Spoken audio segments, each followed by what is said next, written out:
If you're into philosophy and shit like that, you're like, who am I? What is my purpose Yeah. for being? What Or is as the eater? yeah. Or as a Solid Snake would say, like, find the meaning behind the words. Yeah. That's funny.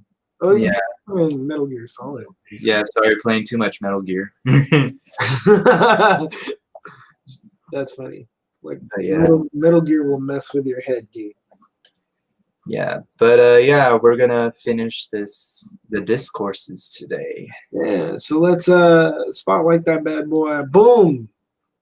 Yeah. And then let's get rid of this little title thingy. Oh yeah, just to let you guys know, my stepdad's in the other room watching the game, so if you hear random yeah. Yeah. That's what's happening. That's what's happening. No one's dying next door, so. Yeah, sometimes it just sounds like it. It's good. Or, there's no domestic abuse going on, so yeah. It's just a football game, guys. Yeah. He's just kind of intense. Yeah.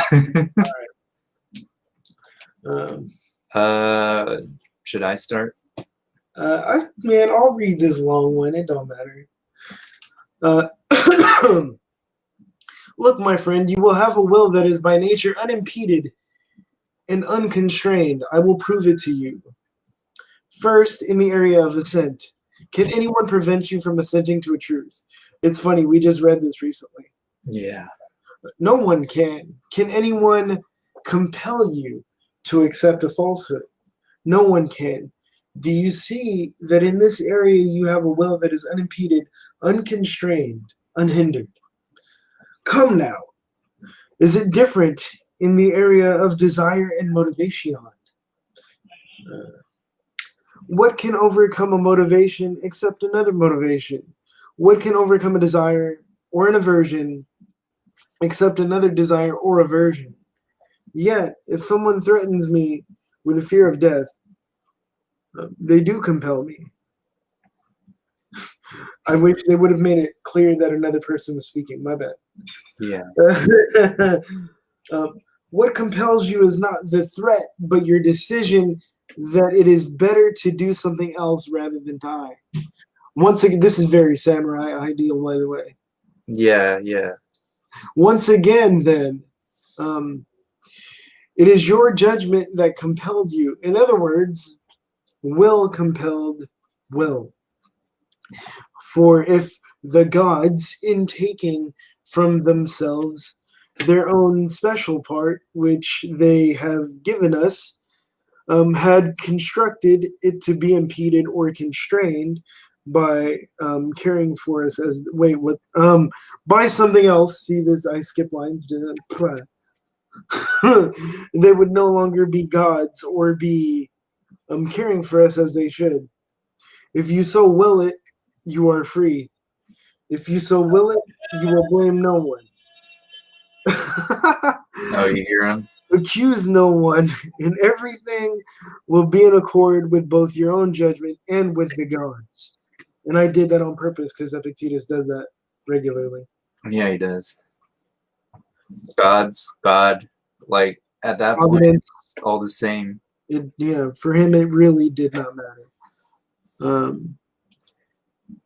Making correct use of impressions. Yeah, I'll read this one. All right. We are endowed with many attributes that are uniquely requisite for rational creatures, but as you will find, we also share many faculties with the animals that lack ability to reason. Do they too pay attention to what happens? By no means. Using and paying attention are quite different from one another. God needed the other animals as creatures that make use of their impressions, but he needed us as creatures who pay attention to how we use them. Therefore, it is sufficient for them to eat and drink and rest and copulate and do everything else that each kind of animal does.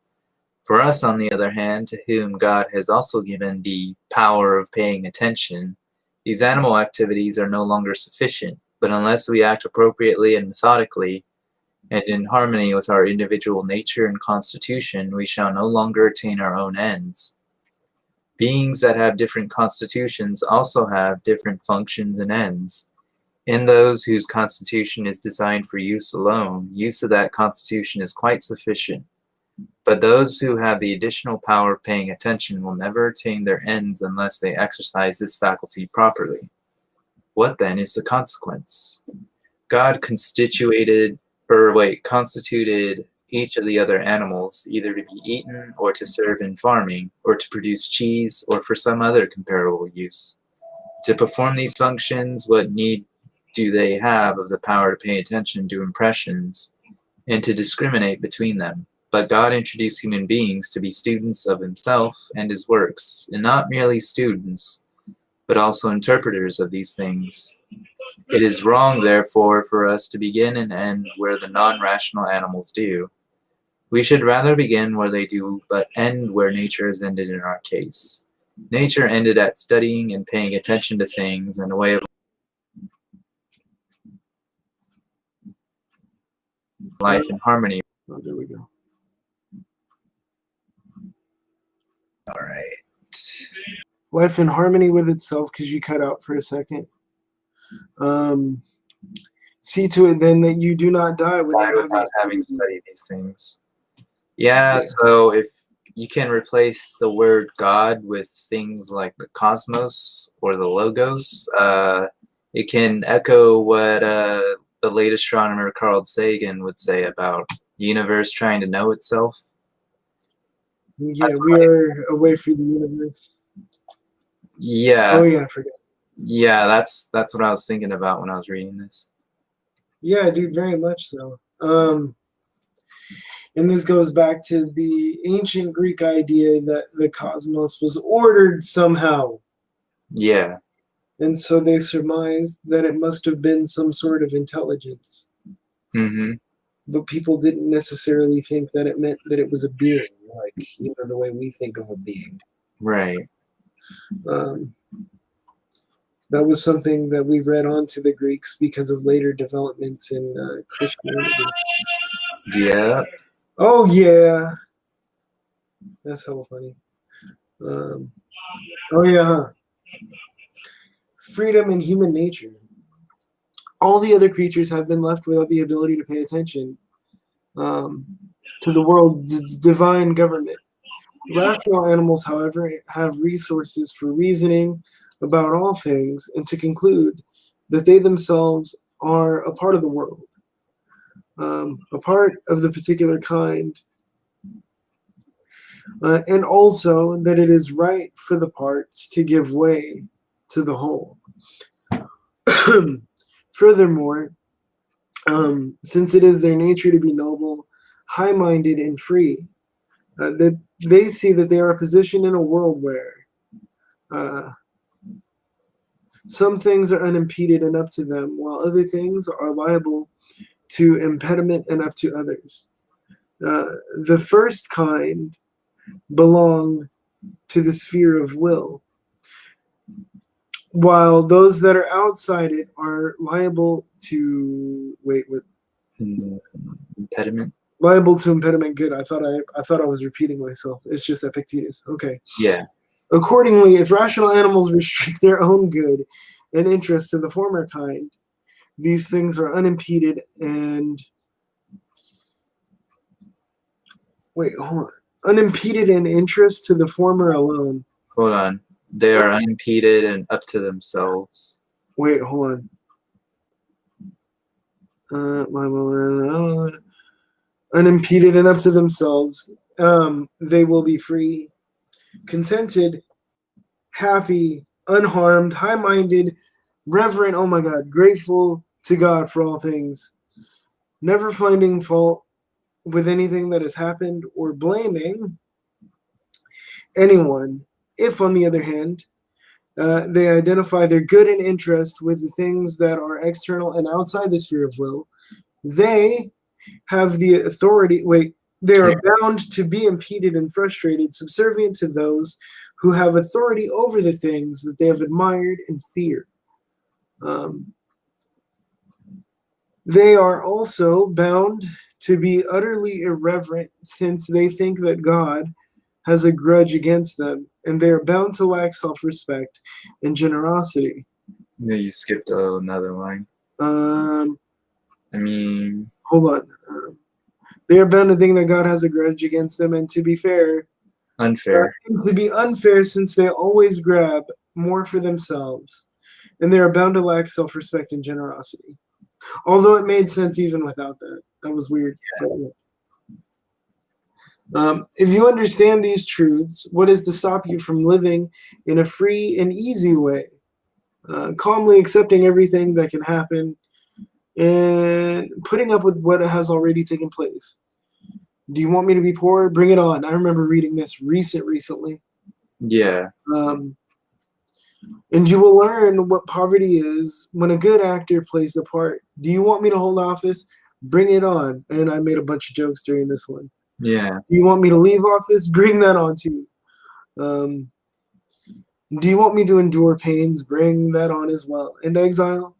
Wherever I go, I will be fine because I was already fine here. Not on account of the place, but as a result of my principles. And I'm going to take them with me. No one can take them away from me. And they are only possessions. They are my only possessions, irremovable ones that are enough for me, wherever I am and whatever I do. But now it's time for you to die. Why do you say to die? Don't make it into a tragic business. Tell it as it is. It is now time for the material you are made of to return to the source it first came from. What's so terrible about that? What is the world about to lose of its contents? What strange and unheard of thing is going to happen? Is it for this that the tyrant makes us afraid? Is it why the swords of the guards seem long and sharp? Let others worry about that. Having looked into it all, I find that no one has authority over me. I have been liberated by God. I have gotten to know his commands. No one has power any longer to enslave me. I have the right kind of emancipator, the right kind of judges. I keep saying this, but like, if any of you recognize this as being sermon language, it's because Christianity borrowed early on in the Middle Ages, like, there was a resurgence of Greek philosophy, right? Right. Because early Islamic translators sort of rescued all of these Greek works, one of these included. And so this was passed around and adapted to Christian ethos in monasteries. Yeah, because the Crusades happened long ago, and so there's a lot of trade going on as well. Yeah. Although, if you were to ask a Christian back then, they would never admit it because they had different theological principles as well as political agendas. Yep. But yeah, so there's actually a work written by Erasmus called The Handbook of a Christian Soldier or Christian Knight, depending on the translator's preference.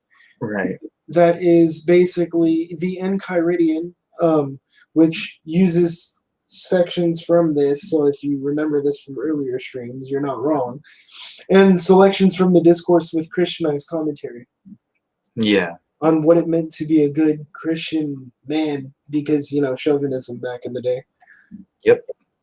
But yeah, that's why, because it's a real thing. And so, you know, if you're one of those viewers, give credit where credit's due and stop appropriating things and not acknowledging where they originally came from. Yeah. That's the only thing that annoys me. It's fine that it exists, right? But like, people not wanting to admit that it did not necessarily come from where they think it came from kind of bugs me.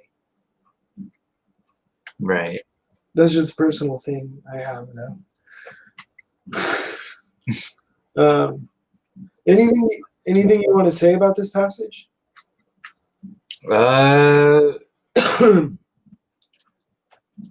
This passage reminds me of kind of like I sound pretentious saying it like this, like the concept of like mental endurance or something like this. Yeah. Like that. Yeah, you sound like an old.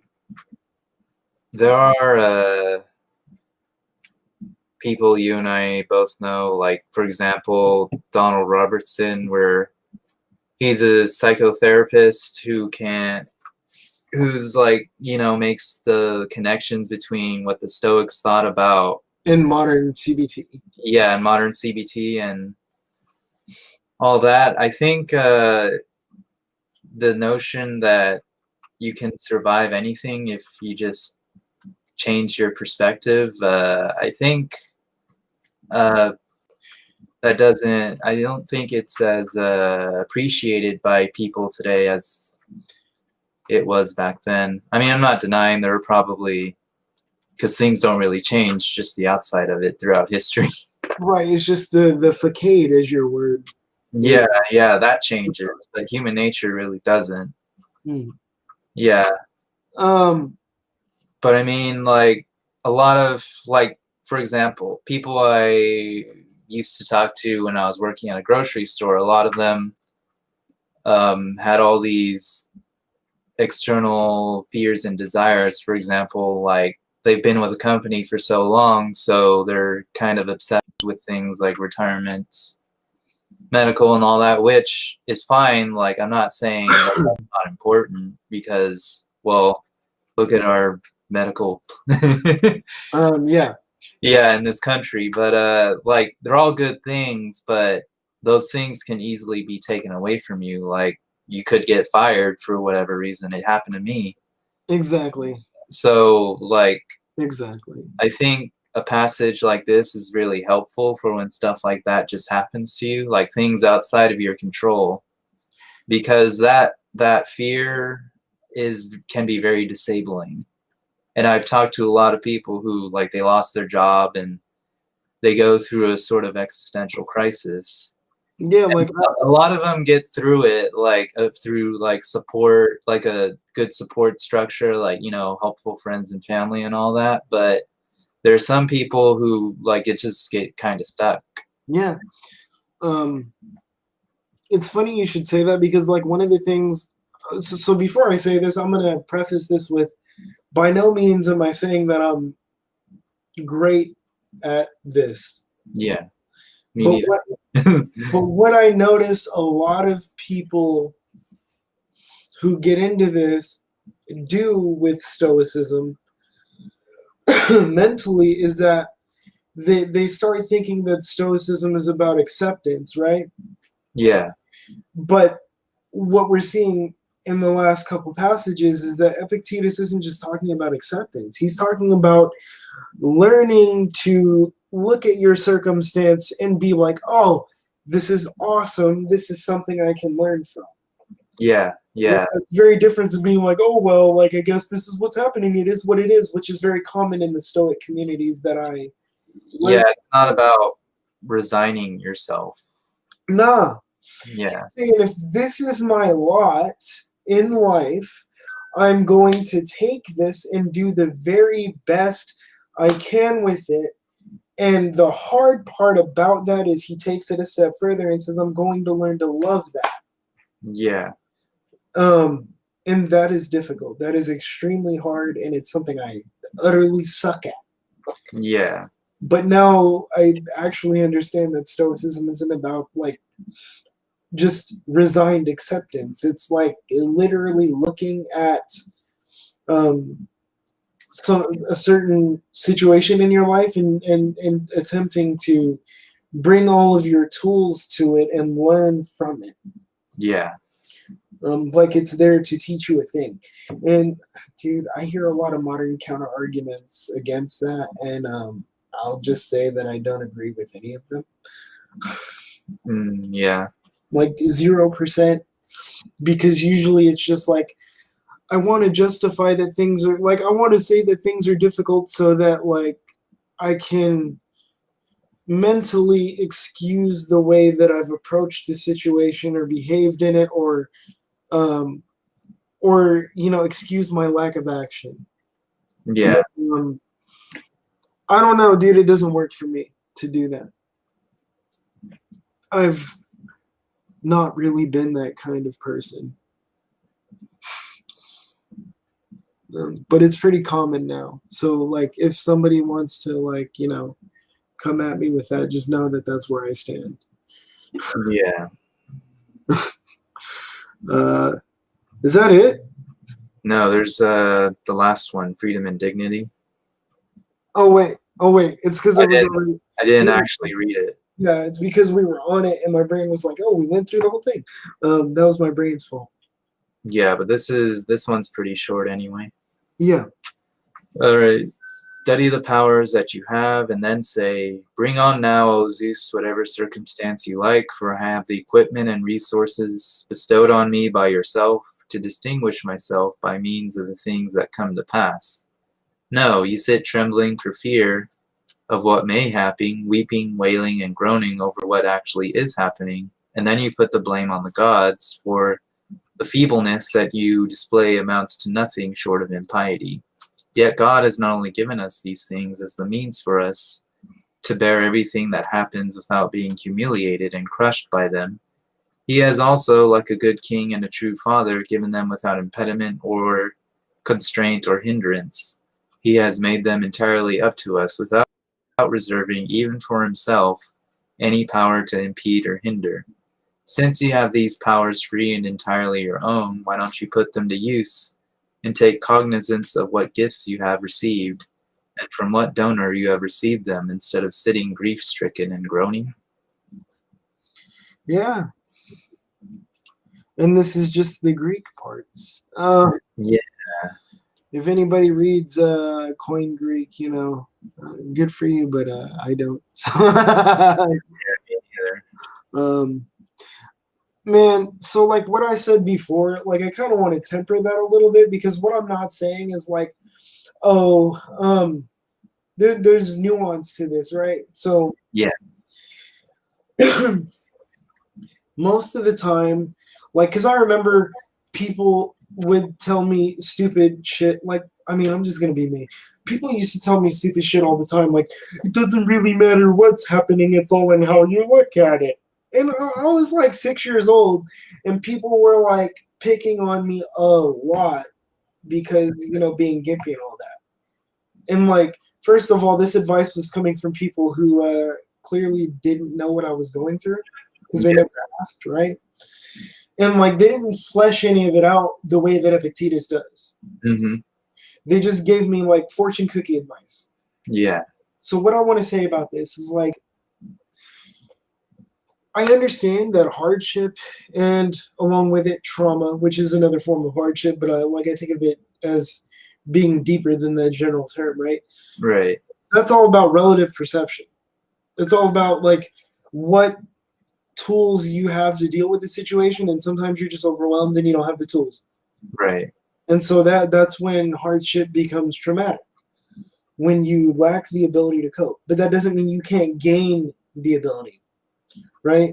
So Epictetus makes a point throughout his writings to say, like, when you encounter a situation that is difficult, literally ask yourself, what resources do I have to deal with the situation? Am I frustrated in line? What resource does it mean that I need to cultivate?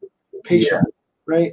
If I don't have patience, then I can distract myself while I'm in line and learn patience as I go. Am I quick to anger? Like, what does that mean that I need to learn? I need to learn to like look at things more objectively, because anger is based on a value judgment not being met. Yeah. If you don't know how to do that, build yourself a support system that does. Mm-hmm. And you learn it. You can also try to solo some of these things. Yeah. Think of it like a solo quest, right? It's hard, but you gain tons of XP from it. That's the way I think of it. And if you party quest it, it'll be easier, but then you can go deeper into some things as a group than you can alone. Yeah. Doing it alone is, dude, it's unbelievably hard. So I'm not trying to be like, I'm not trying to lack compassion for people that find life difficult. Dude, if y'all knew, you wouldn't have questions about why I say what I say. If you knew, trust me on that. But also to that end, another half-cocked fortune cookie version of Stoic advice that I got was, show me who your friends are, and in 5 minutes I'll tell you who you'll be, you know? Right. And I gotta say, I still hate getting advice like that from people. So if you heard that come out of my mouth and you cringed, trust me, I did too. I didn't even want to say it. So here's the thing: as you're trying to find the group, the tribe of people that you want to travel through life with, be it friends, be it like group-oriented activism, the family you choose to like give your time to, be aware that for every asset they give you, you also have the potential to absorb other aspects of their thinking. In my life, I met people that were intelligent. They liked discussing intellectual things. They brought me into a world of intellectualism.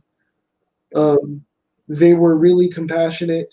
A lot of them had been through really difficult things, but like the attitude they adapted to their thinking. And I'm saying that because it came from like scholarly research, but they kind of warped it into a worldview that says, I am angry because the world is broken and I deserve to be angry, and I'm going to take that anger and spew it out toward everyone. Because that is the only thing I can do. Yeah. That's a very, like, I don't want to use the term victim mentality because that gets thrown around to diminish a lot of things, but that puts you in a position where you have absolutely zero choice in the matter. Mm-hmm. And when you give yourself that kind of frame of reference because of the people you're around, you start thinking that the world owes you something, and when you don't get it, you start to feel like you're failing. Yeah. So what I learned from that is just to like reevaluate how I'm looking at the world and trying to understand how that is affecting how I interact with it, and can I do any better? Can I adopt and adapt a more fruitful perspective, one that works better for me? Yeah. So it's always important. You want to say anything? I would say, man, like, Yeah, Stoicism is basically a practice. yeah, I was just looking at the chat, my bad. yeah, it's basically a practice. It is. It's a cultivation of something rather than like, oh, I read all this stuff, I understand. Like, dude, the thing is, I don't think there's a single thing in life that's not practice. Mm-hmm. I mean, okay, like, people say, oh, you can naturally copulate, right? Like, to use Epictetus' favorite word for it. Oh, yeah. Like, that doesn't mean you're going to be good at it. Mm-hmm. I mean, yeah, you can have sex, but you might be bad. Yeah. Like, I mean, you can technically read after, like, you finish 5th grade, but that doesn't mean you can read well. And likewise, like, you know, there are days when I feel like I suck at it, and then my brain tries to tell me that, like, since you suck, you should just give up. And I'm like, those two don't follow, because even Epictetus says things that, like, literally don't make any sense. Right.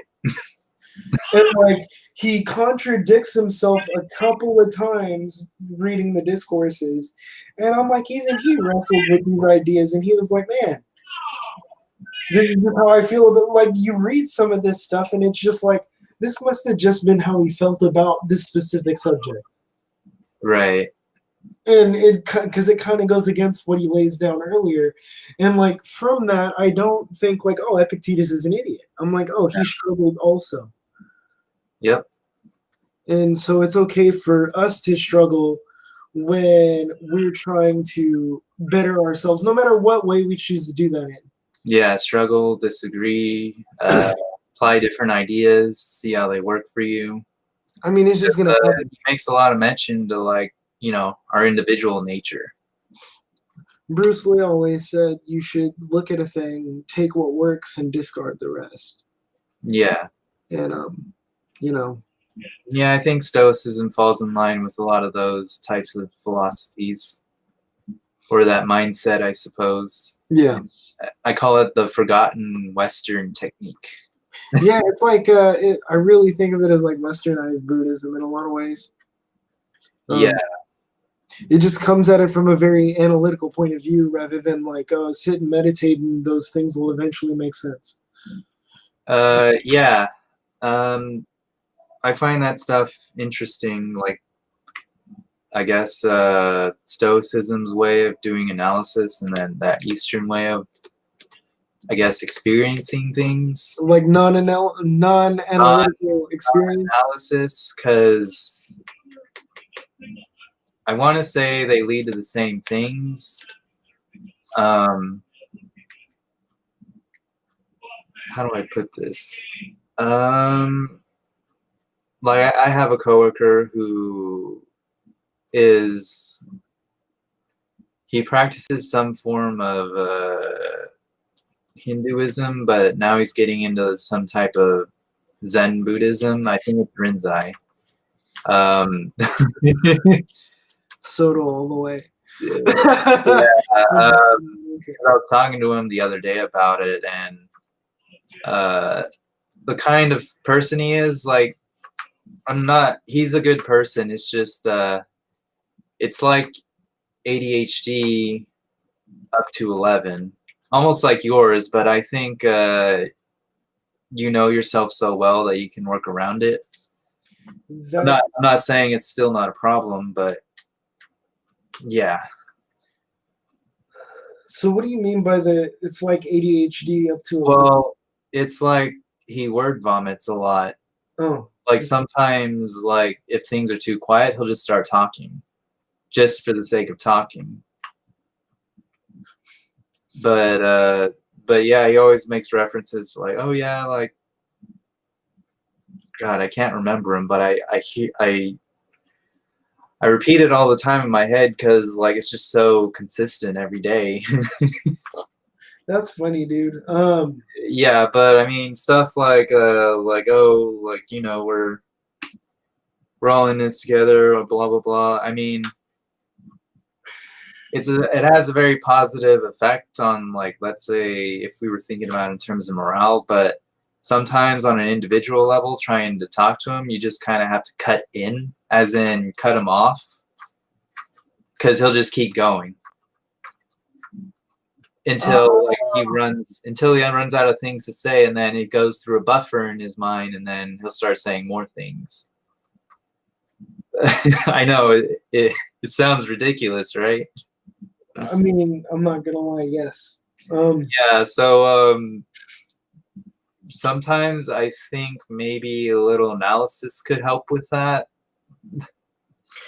Yeah, because, the thing with the Eastern way, like meditation and all that, is yeah, it's helpful, and there's even an analytical angle to approaching meditation too. Yeah.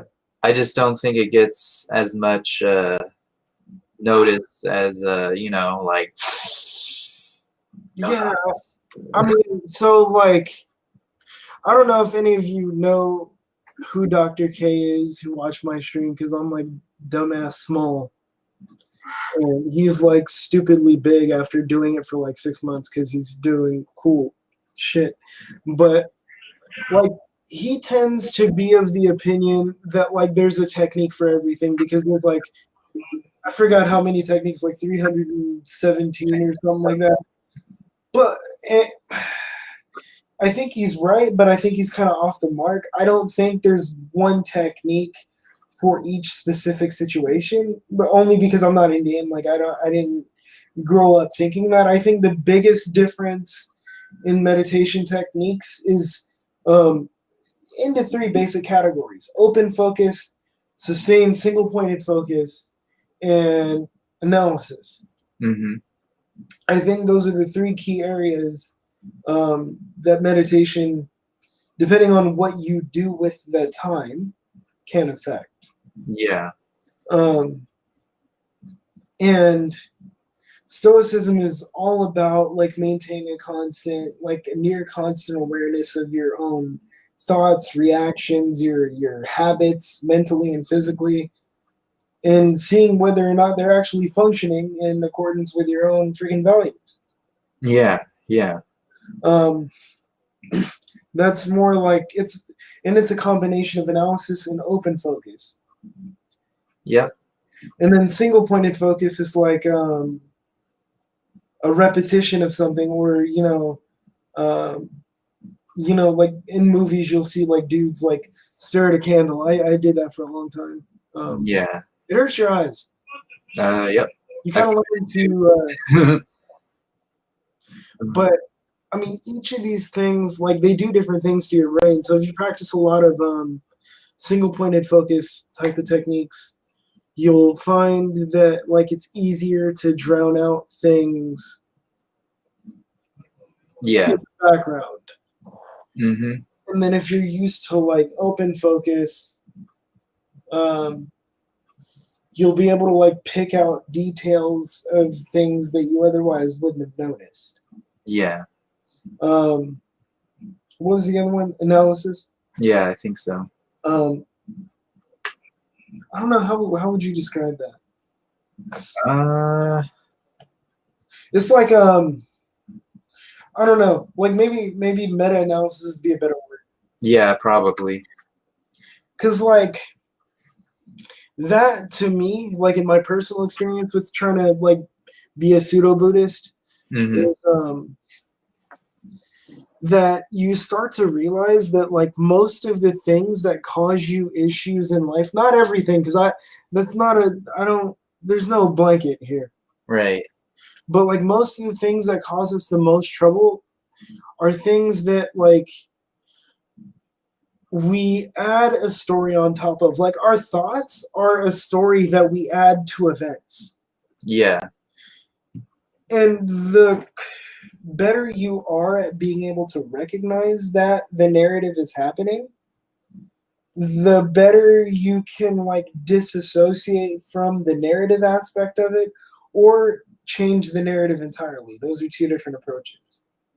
So like one of the examples we saw today with Epictetus, for example, was like, what if I say it's time for you to die? And he's like, well, basically paraphrasing, why would you state it in such a tragic way? Why not just say like, oh, it's time for the material that comprises you to return from the source it came from?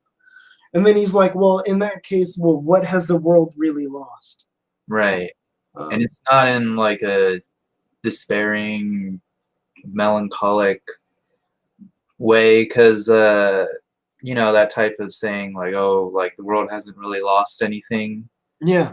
It could be framed two different ways. You could frame it objectively like, oh, well, I'm just one person in this massive humanity, and humanity is just one species on this tiny blue planet, and this planet is just one part of a massive universe that we still haven't explored all the way and probably never will. Yeah. And then there's the other way, which is you center it around yourself and you think like, oh, I really am nothing, and so like I'm therefore like crap, like it's not worth living. There's a third way that's like kind of a variation, but I think it's what Epictetus like would have meant, right? Uh-huh. Where literally, like, I'm gonna die, you're gonna put my body in the ground, Mm-hmm. and like literally I'm gonna be dispersed back to where I came from. Like, they had this idea that all things that we have came from the earth. Yeah. This goes way back to ancient Stoicism, like before Epictetus. Mm-hmm. And so when you die, you're just returning to that. Yeah. And there were some metaphysical aspects of early Stoicism that talked about like becoming one with the logos, but Yeah. like, that kind of gets lost by the time you get to the Roman Empire. Mm-hmm. And I don't think Stoicism lost much for it either. But I mean, those are three ways of framing the same thing, and each of those ways is going to make you feel differently. One thing I usually add to that. Well, that's kind of what I meant by. Oh, I know, but like I was trying to like frame it as Epictetus would have, because I don't think he would have contemplated it like that. Yeah, yeah. I don't know if they had the conception that there were many worlds out in the. I'm just saying, like, today. Yeah. Like, No. Yeah. We understand it. I just wanted to give like the other version of it. Yeah, but it adds up to the same thing. Like, we're composed of these different things, and we're going to return to it. I mean, even in the Bible, dust returns to dust. Like, remember, you are dust, and you will return to dust, or ashes, depending on the translation. Yeah. And like the reason I bothered to put the third version of it in is because I think that third version will make some people feel differently than the more like people are weird. Well, yeah, because then there's a whole bunch of ancient literature that references like, oh, you will return to the earth, or you will return to dirt. Yeah, because most creation myths in the world like have some version of, oh, we're made of clay and imbued with spirit. Yeah. Like, I mean, so it makes sense that, Epictetus would have carried that metaphor over into his own thinking. Yeah. Another thing that I add to that for me personally is like when we lose someone, we have their memory, and their memory lives on, like, I guess as long as we're alive, but I kind of like to take it like a half step further and think that